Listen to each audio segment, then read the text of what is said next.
Fantasy fiction is about things that never happen. Dragons, unicorns, magical portals. Science fiction is about things that might happen. Starships, robot warriors, faster than light, travel. But the best fantasy and science fiction is about things that always happen, over and over again, for eternity. All of this has happened before. But the question remains, does all of this have to happen again?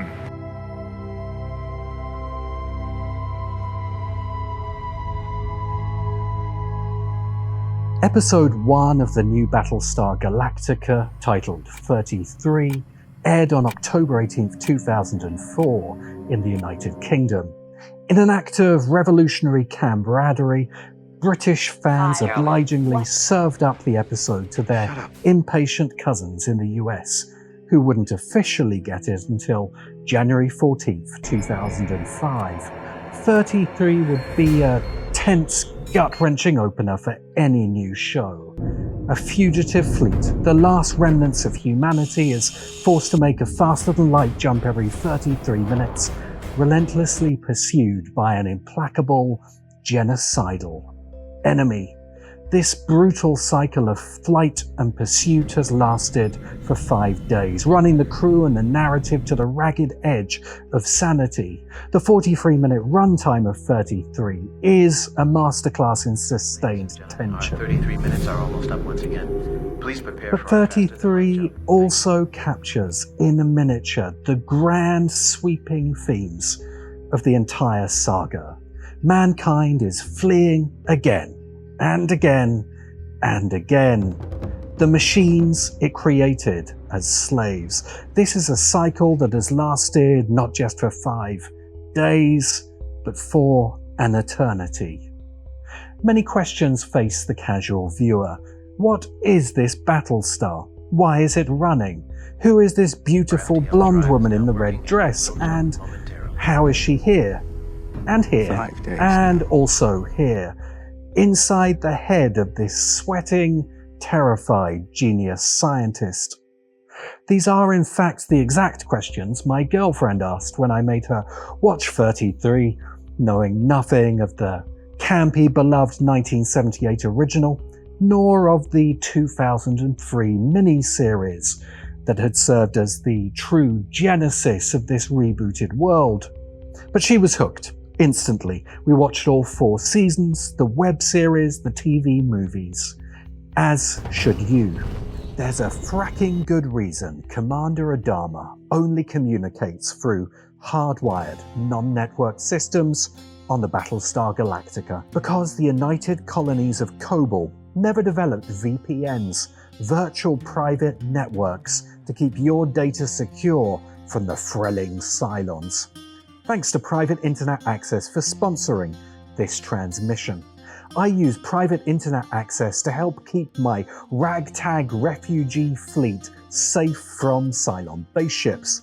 But how can you know your VPN isn't secretly run by toasters? Private Internet Access keeps no logs of your activity. And unlike other networks, this has been proven in court multiple times and independently audited by Deloitte. Private Internet Access works with all major streaming services. Just flip your IP location and you can access Kobol flicks from any sector. By using my link in the description, you can get 83% off on Private Internet Access. That's just $2.03 a month. And you also get 4 extra months completely free. So say we all. Battlestar Galactica is, without reservation, one of the most monumental achievements in televised science fiction.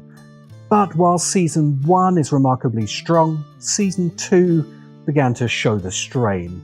The attempt to extend Seasons 3 and 4 away from their prestige format of a dozen focused episodes to the network television standard of 20 or more grossly overextended the natural lifespan of the story.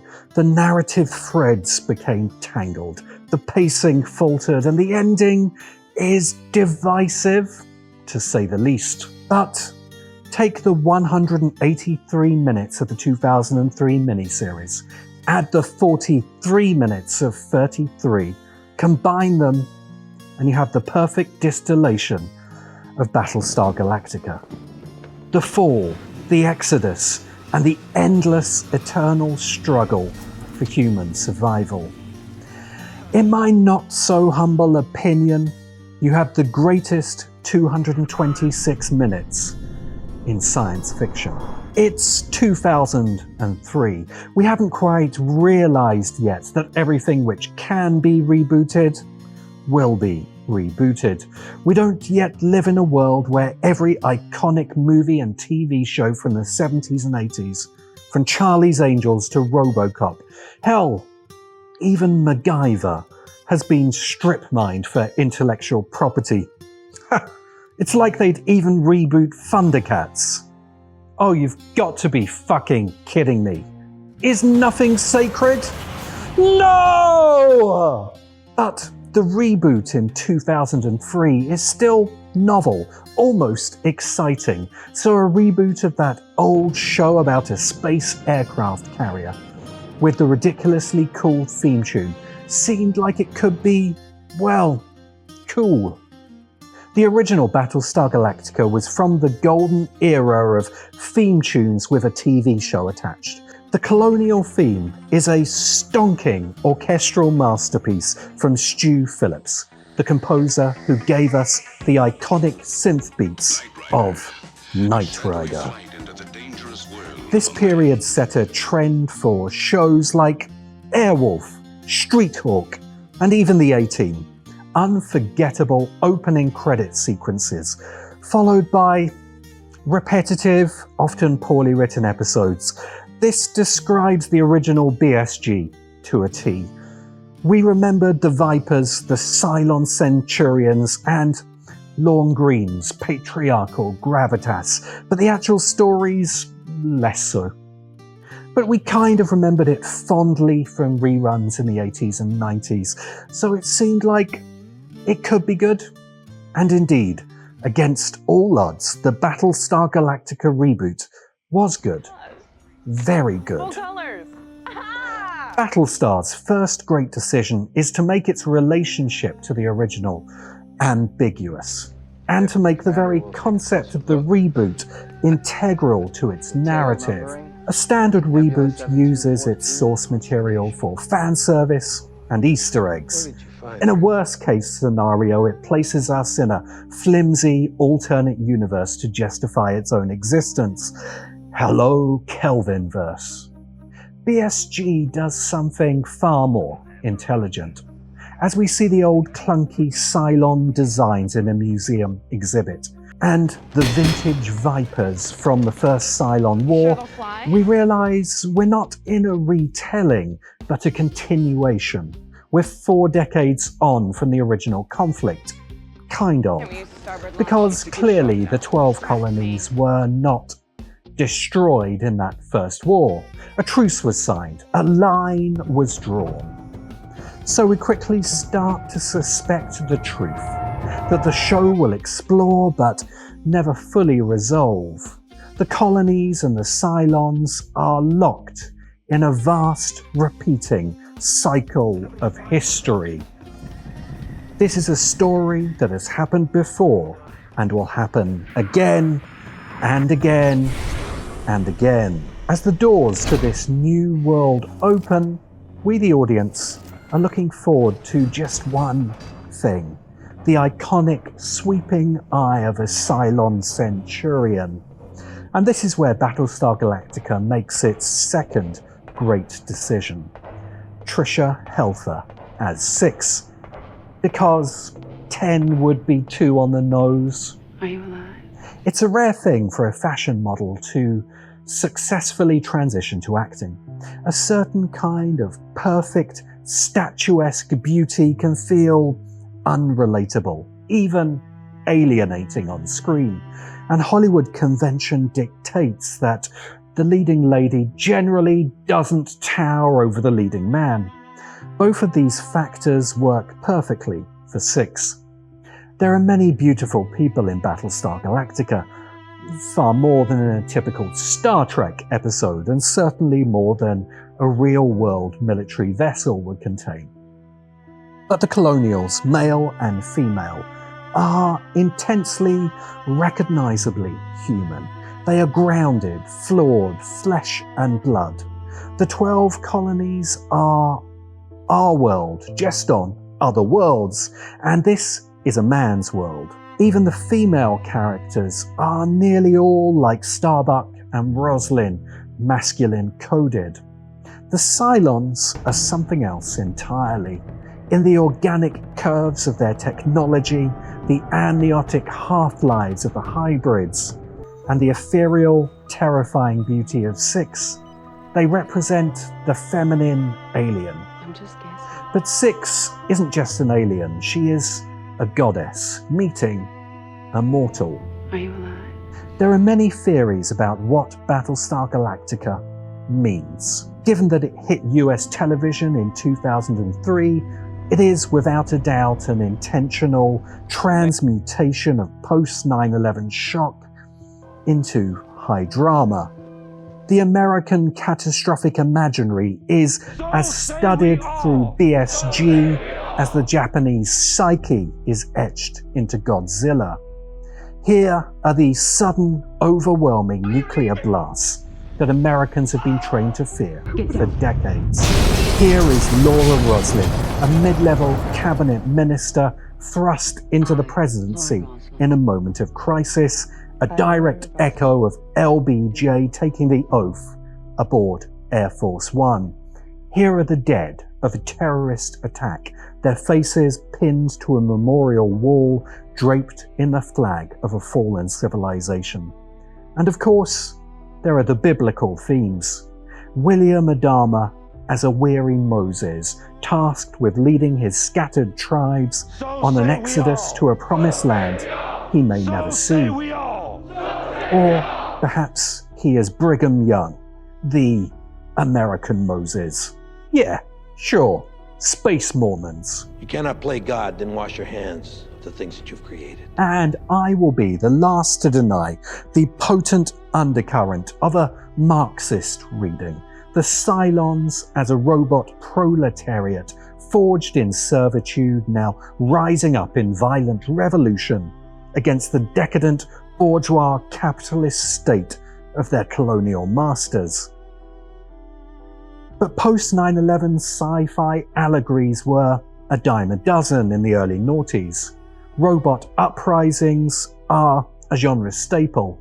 And honestly, who needs another space Jesus? So let's get the old girl ready to roll and kick some Cylon ass. As writer Ronald D. Moore banged out the script for the miniseries in what he described as a white heat of deadline-driven inspiration, I believe he dug down to a far deeper, more primal, mythic meaning. Okay, how do I approach this? The 9/11 thing, I get it. It's going to be an aircraft carrier in space. Adama's not the lead character.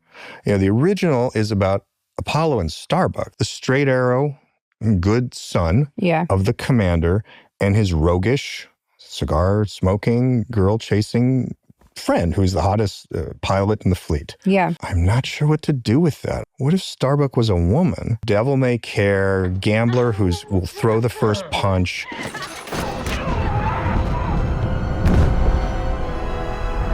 The Armistice Station, the symbol of a fragile peace, is obliterated. The war drums beat. Bear McCreary's music is so fundamental to Battlestar Galactica that a true musicologist could write a dissertation on its fusion of Celtic and Middle Eastern instruments, Japanese taiko drums, and haunting orchestral melodies. McCreary's electronic vibes and ancient instruments draw us out of the world of the real and into the timeless, archetypal world of both ancient and sci-fi myth. The US version of BSG debuted with a more tumpety-tump military marching band theme tune to sell American audiences on a patriotic sci-fi show. But despite being military sci-fi, BSG was never straightforward US patriotism. I heard you're one of those people. You're actually afraid of computers. No, there are many computers on this ship, but they're not networked. The fact that the Battlestar Galactica itself is old, decommissioned, and crucially not networked is a central plot point. It's what saves it from the Cylon virus that cripples the rest of the fleet. But it's also a powerful statement about tradition. The new, sleek, networked world was vulnerable. The old ways, the hardwired connections and analog systems have been forgotten. And doom is the consequence.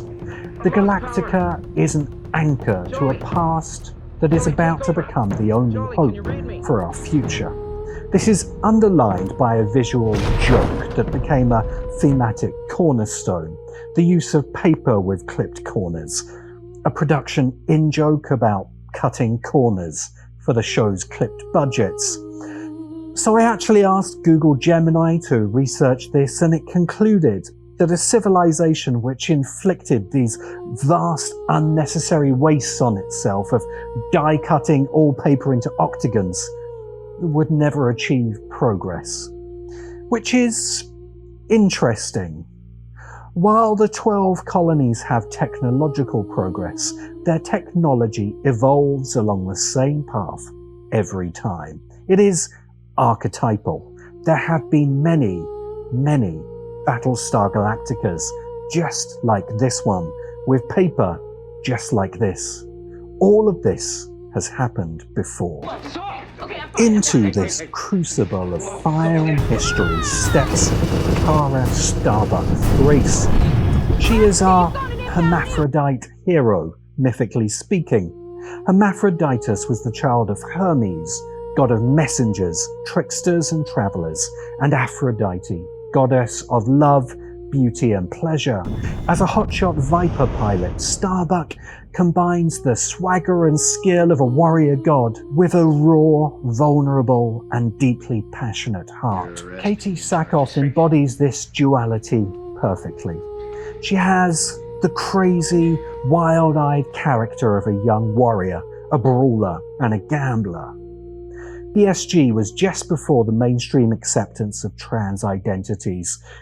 It's quite likely that the part today would be played by a trans actor, because Starbuck, daughter of Hermes, is a messenger between two worlds, the masculine colonial and the feminine Cylon.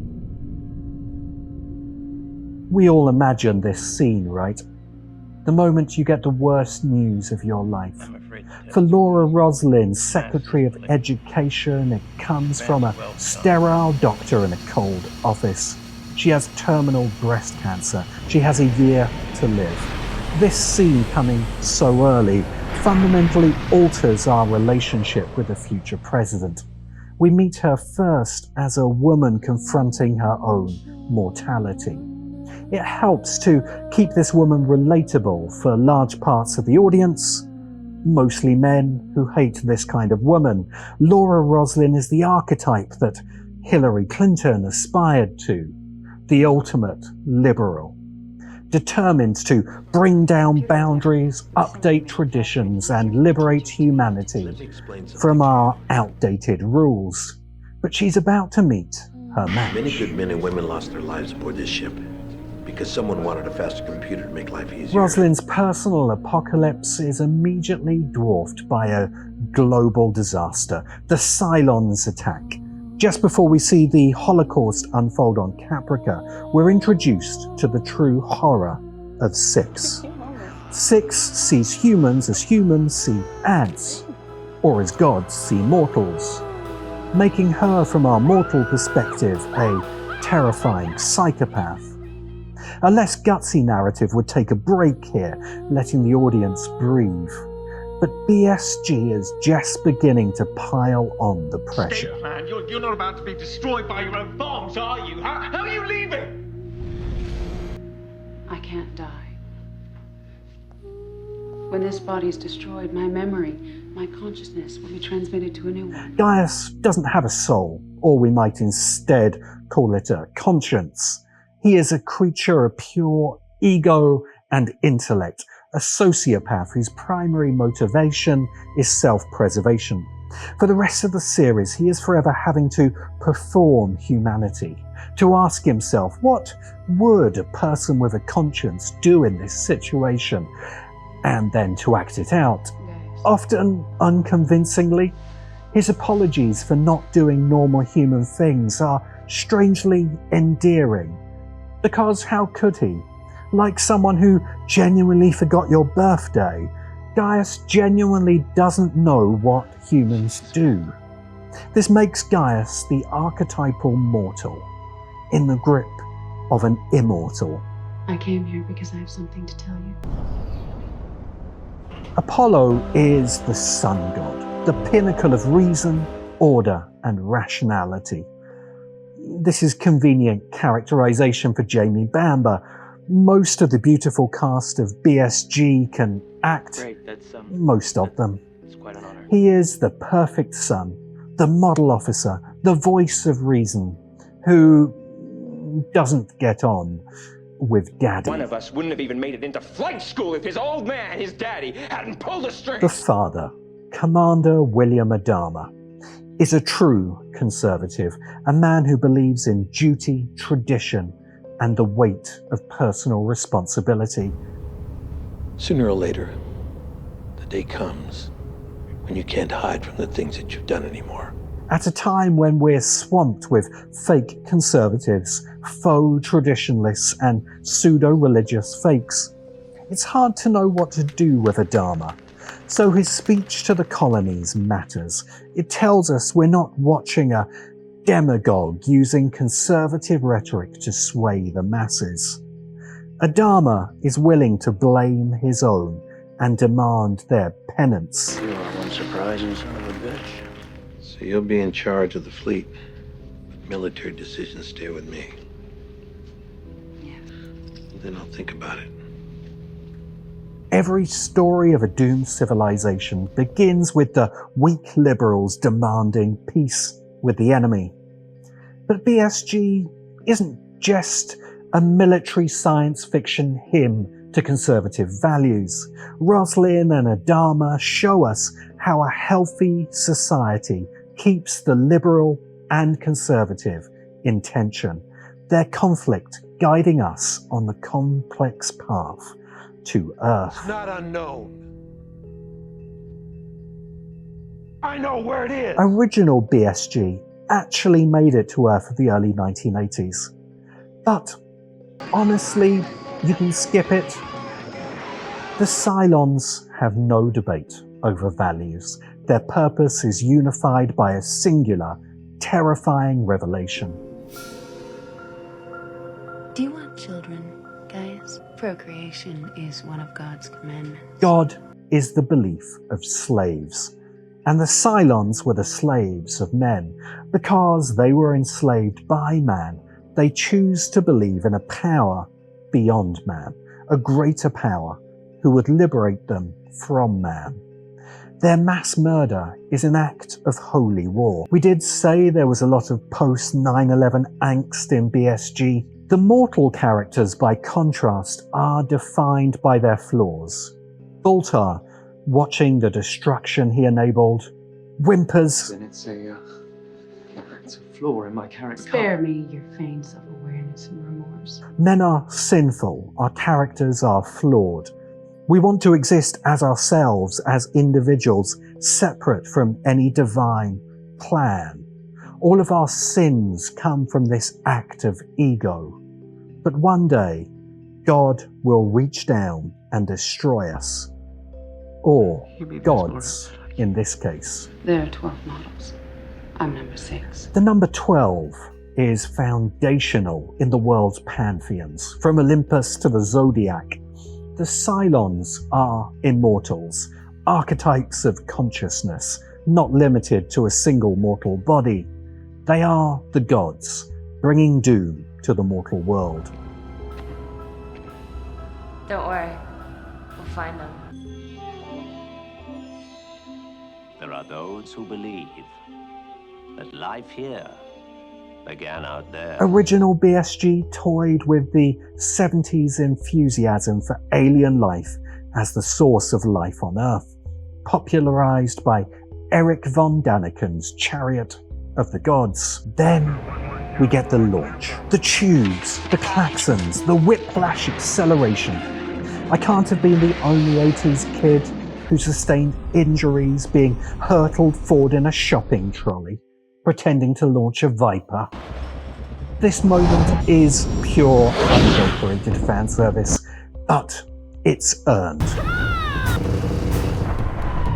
Back on the Galactica, Colonel Saul Tigh, the washed-up drunk, finally makes sense.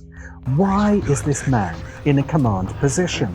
It's not just favoritism. Tigh's job is to not be a hero. He sacrifices 85 of his own crew to ensure the ship's safety. Maybe those lives could have been saved, but the executive officer's job is to make the cold, hard choice, to not take the heroic risk, and then to drink down the guilt that comes afterwards. You're either the XO or you're not. Things down from the landing bay. Give seal off everything forward of frame 30 and start an emergency. Space combat is a lot of the pleasure of BSG. Its combat sequences, these crash zooms into fast-moving dogfights, were some of the most innovative since Star Wars itself. It doesn't come until the Season 3 finale, but the Adama maneuver is up there with Wrath of Khan, the greatest space battle.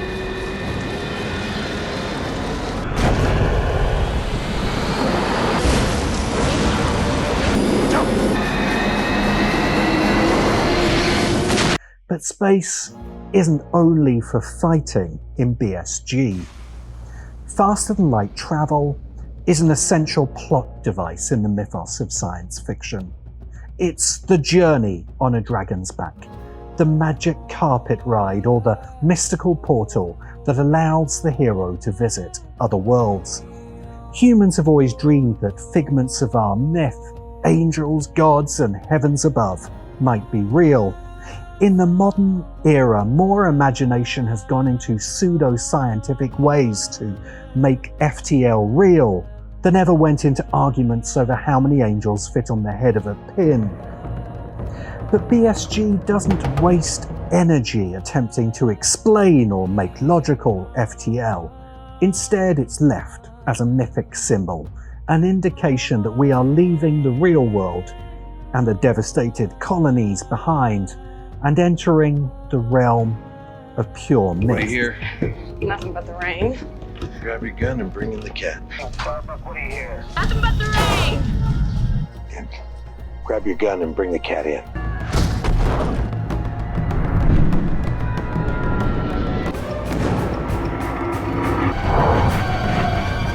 Jump!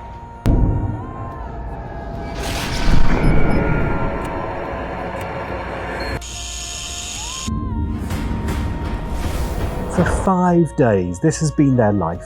Jump, wait 33 minutes, and the Cylons appear every single time. The episode brilliantly denies the audience any sense of strategic overview. We're trapped in the CIC, on the hangar deck, in the corridors, with characters who are unraveling from sleep deprivation. The episode's central debate is encapsulated in a quiet moment between Gaius and Six. God has a plan for you guys. He has a plan for everything and everyone.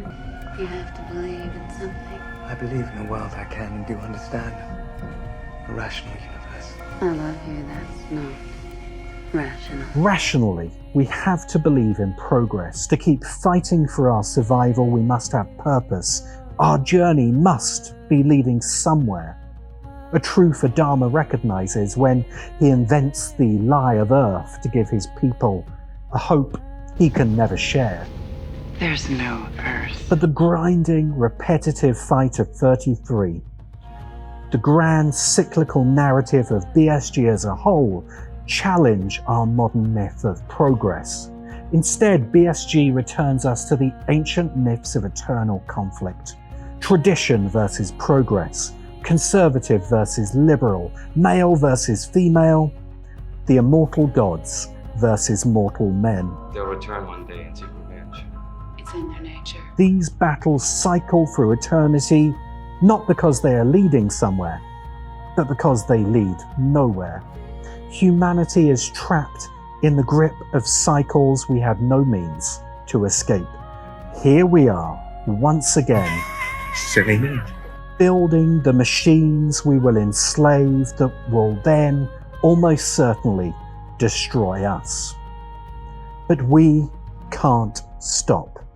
All of this has happened before, which begs the question, does all of this have to happen again?